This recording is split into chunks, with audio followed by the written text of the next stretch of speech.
IPL Radio, inspiring passionate lives for the community. Hello, IPL community, and you are back with Karen and Ali for Motivational Monday. Happy days. Happy days, hey? Happy Mondays. And we have an amazing guest here to join us today, the amazing Linda Flewker Barker. Well done.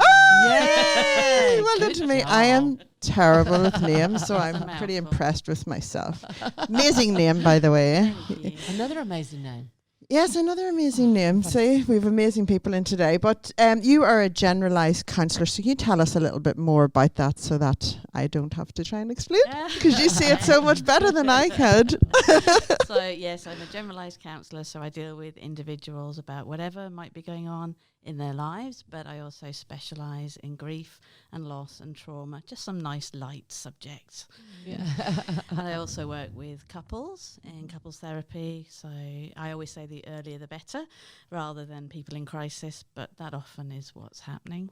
Yeah. And I also do some workshops, and generally involved in all sorts of different things where I can around the community. And you're a chaplain as well, is that I was correct? a chaplain in the Air Force back in the UK for a few years, yes. Yes. So that means that I have quite an extensive understanding around humanity and people's journeys, and particularly the grief and loss and trauma. I did actually serve in Afghanistan as well during a particularly difficult time there, so...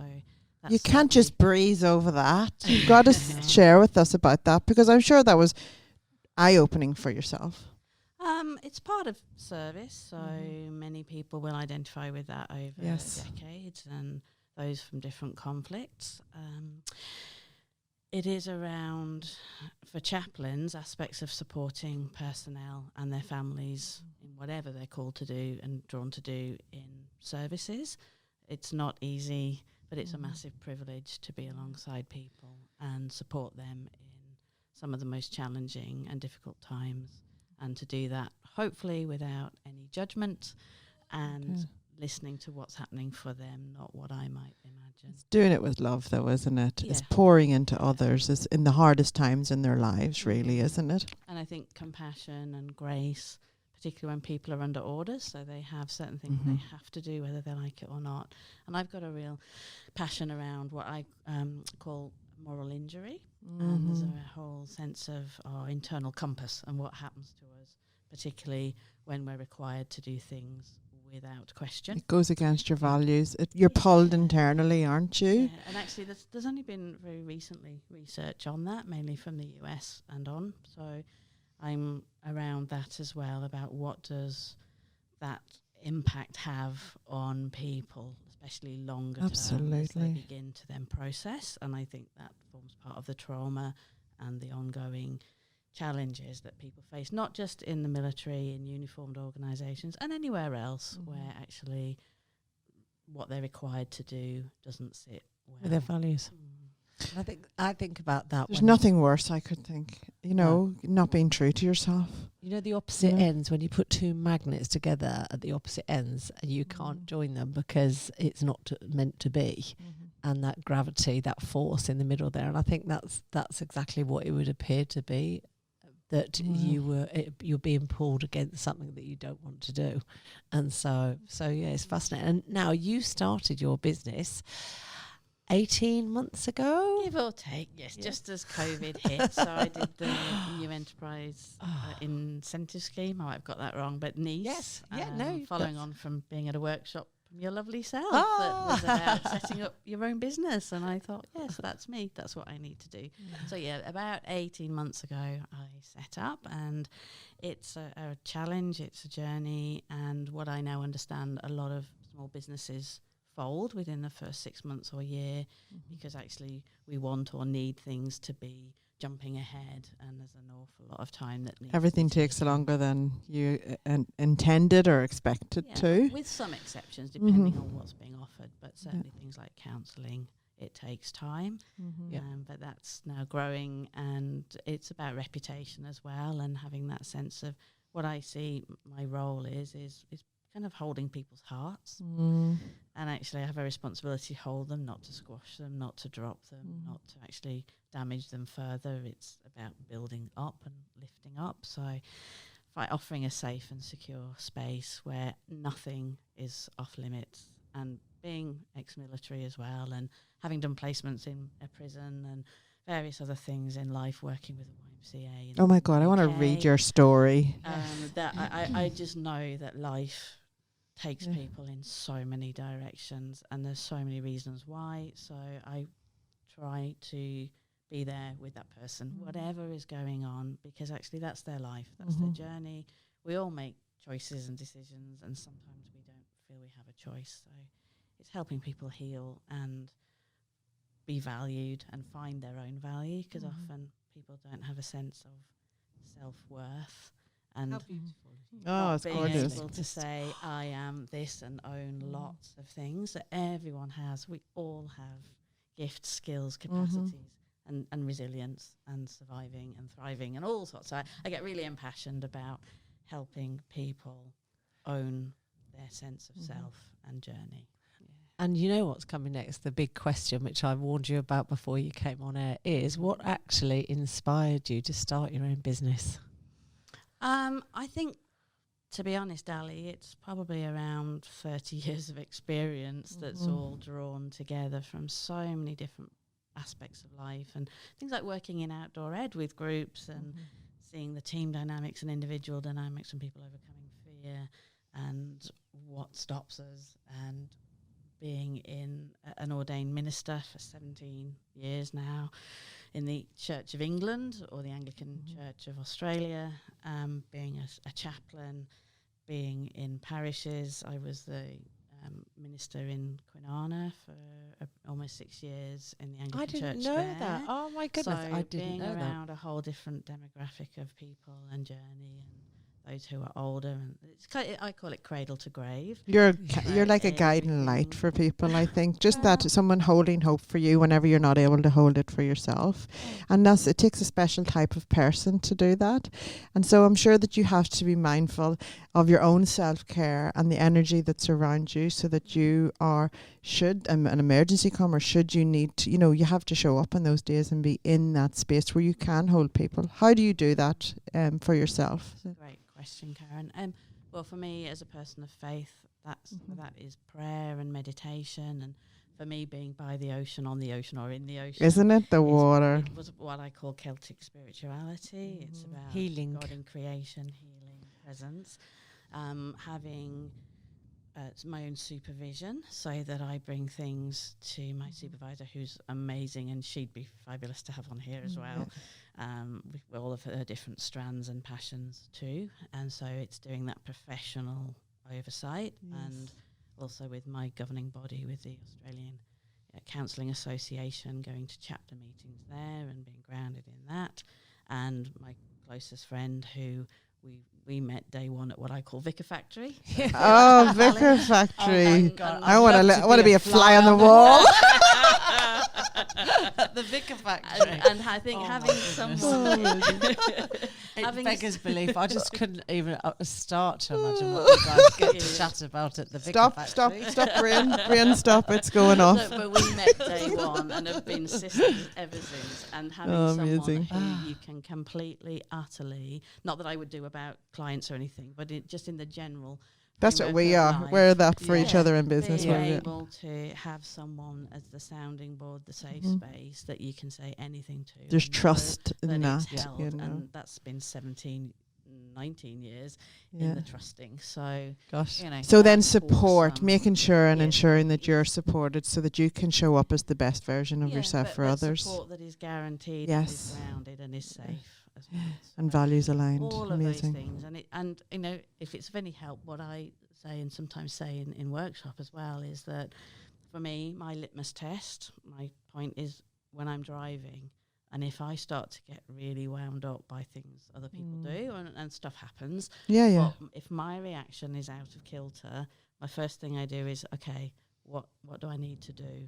Not, oh, look at them, they did that, blah, blah. Self-awareness, isn't it? What do I need to address for me? Because I'm noticing it's Yeah. out of kilter. So You're not. that's Yeah, you don't. Something You out don't of need to take it on balance. board. Yeah, and to me, it's always a good litmus test. Yeah, and like a lot of people can learn from that to just understand that if something's triggering you, why to a bit of self-awareness around why would that be triggering you? Because if it's something that somebody else owns, it's Absolutely. And I work with clients quite a lot around triggering, and actually, can we go through life without being triggered? No. But what do we then do with those triggers, and how to self-help in terms of dealing with them whilst working on them, rather than it becoming about other people all the time, because that can actually deflect from us the work that we need to do for ourselves too.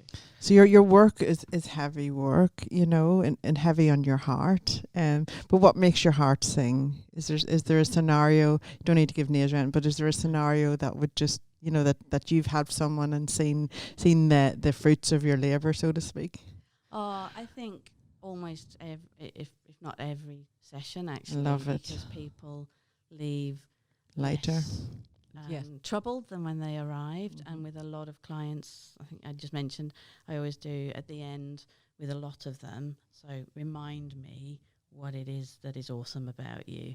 And actually, for a lot of people, they don't have that day by day, or because we're human, we tend to go to the negative. And I try and encourage holding the positive in the midst of everything that's going on. Not with a pumped up self, but with this is my truth. Okay. What is your truth?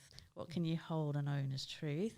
And how might that support you till we next meet or in whatever's going on? And I love that, seeing that sense of people sitting taller, eyes brighter, smiling, or less impacted than they were when they arrived. Excited about life again. Or even just the possibilities and owning that actually, I have got gifts. It's a step, strengths, the right and direction. I am being resilient, because if I wasn't, I wouldn't be here. And all of those sorts of things that are just sometimes tiny baby steps. So I absolutely love that with people, is them starting to see the potential that I've already and others see, and that they might not have been able to own when they walked in. I found another soul to love, Ali. I told you, didn't Isn't I? it amazing? You're I so just love special. it. You're such a special So person on after this planet. people watching this or listening to this, if they are, would love to come to you or to find you, where can they do that? Well, actually, it's a really interesting time at the Warnborough Community and Family Centre. And this lovely lady told me Please about share. a room that I needed to go and look at it was actually, the beginning of this year, I moved into what is now my room in the Love it. Warnborough Community and Family Centre. So I've kind of made it my own and got a sofa in there and sort of all kinds of things that hopefully help people feel at home. Brings it out of your home too, doesn't it? Yes, so you've got to be really specific about having it in a home environment. I was at the Tranquil Soul before that, which is now called something else, but it's important to have the right space for everything. And actually the centre's under new management, and there's a new programs manager as well. So, and there's a different funding perspective. So everything is under movement, shall we say, there, because there's lots that's already happening, and the focus is growing in terms of community driven up into what that looks like. So Sam and Sophia, who are in those roles now, have got so much passion and energy and focus and experience around the community. That's so exciting, really isn't it? It helps growing. lift you up and lift everyone up and get everyone excited about what's happening and We've coming. now got Gabby Wow. from Bridging the Gap, who's just moved into the room next Yes. to mine. So there's a whole focus on community and support of individuals and how that might all join up. So it's really exciting time. So things are getting updated, like the website and so on, but great place to go and have a look and experience. It's a lovely and another space. thank you to Ali. Ali, you're doing your waving your magic wand again, hey? Talk about Welcome, community gosh. and networking and joining dots. My goodness. But again, that's what we're here to do, isn't it? We help one another, we provide support and guidance for one another. We've got each other's back, and that's what I believe that's why we're in business, and that's how we succeed, is to actually support one another. And if we come across people in our lives who need you, and we're able to guide them to you, you know, and in turn not just help them but everyone around them, you know, because it ripples out. Yeah, thank you. And I'd love to be doing workshops as well. We're talking about that in the centre, about how we can do that for the community as well. Amazing. I'm Waikiki based, so just a suburb up. Yeah, we'll let you. All right. I'll sneak in anyway. I'll find a way. Because we've already, so I'm on the management committee there now as well, and we're very much saying community has very different strands, and it's not just Warnbro, it's how does that work for those around. So yeah, it's exciting times there, and beautiful. Things like workshops. I love doing workshops around things like self-image, self-awareness, self-care, starting to work on self-sabotage and what that, if we see repeating patterns there, using positive psychology to help change our thinking and how we process, and all sorts of things actually that I can. Because you can't have a positive and a negative thought at the same time. It's your choice. It's a scientific thing, isn't it? Very true, yeah. But there's also a whole area around what's called toxic positivity, helping people understand that we also need to own our emotions and work through them and find our way to positivity, whilst not just skimming over that journey. Yeah, living through it. Yeah. So what's in store for you for the next 6 to 12 months? What's on the agenda for busy Linda? Well, continuing to support clients, and so the work that I do, because I aim to help people find their own ways of coping and working, and so I don't tend to have that many clients for too long, because it's about them becoming self-supporting. So I'm always working on how to help people know that I'm there and how to navigate that. Definitely would love to be doing more workshops. So I've done one at the library, and we're talking about some more to do in each quarter and how best to do that, and also at the centre and wherever else that might work out, whether it's in community or in business. Yeah, wonderful. And that reminds me, because we have had a discussion before about this, because obviously you're ex-defence, I'm actually going to the Marilla Community Centre this Thursday. So that's reminded me to remind them of your amazing services, because I know... Watch out, Linda. You'll be booked up. No doubt. They will definitely benefit from having you on there. Isn't it amazing? It opens up the impact that you can have when you have a workshop. You can reach more people and all of that. It's just amazing. Well, of course, as we expected, we were going to go a bit over, because whenever we talk to amazing people, we always do. But thank you so much for joining us. We really appreciate you coming in and sharing with everyone. Great to spend time with you. Thank you so much. Thank you so much. It was lovely to see you. All right, guys, we got Cover Me in Sunshine by Pink and Willow Sage Heart.